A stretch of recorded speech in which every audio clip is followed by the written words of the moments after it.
Ilang mga bigating tao sa Japan handang mag-sponsor sa magiging laban o posibleng laban nga po ni Casimero Angas ng Pinas at Naoya Inoue. And bago tayo magpatuloy mga kaibigan, isang like lang po, no? O kung mabigat yan, kahit isang share lang, maraming salamat po. So alam naman natin, hindi lamang po sambayan ng Pilipino ang naghihintay nga po sa race back o comeback nga po or pagganti ng ating Filipino boxer na si Casimero Angas ng Pinas sa naging bentang laban ni Marlon Tapales kay Naoya Inoue. And as of now, ready to fight na itong si Inoue, naghihintay na lang po ng laban. Alam natin, hindi lamang mga Pilipino at ang mga Japanese fans din ni Naoya Inoue excited na sa magiging unang laban nito, no, ngayong 2024. At napag-usapan natin na itong ang laban, no, itong si Casimero at si Naoya Inoue posibleng magkaroon ng laban ngayon. At dahil nga po marami ang gusto mag-sponsor dahil milyon-milyon dolyaris talaga ang kinakailangan dyan.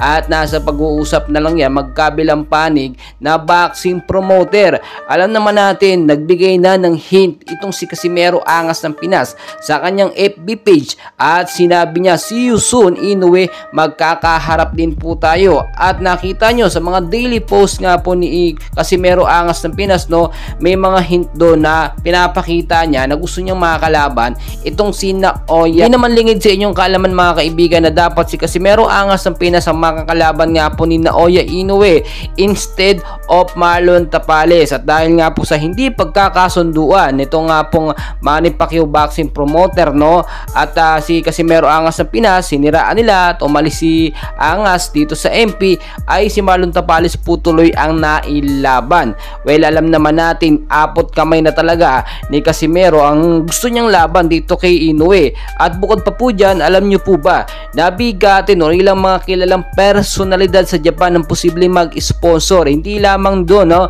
sa ibang bansa pa.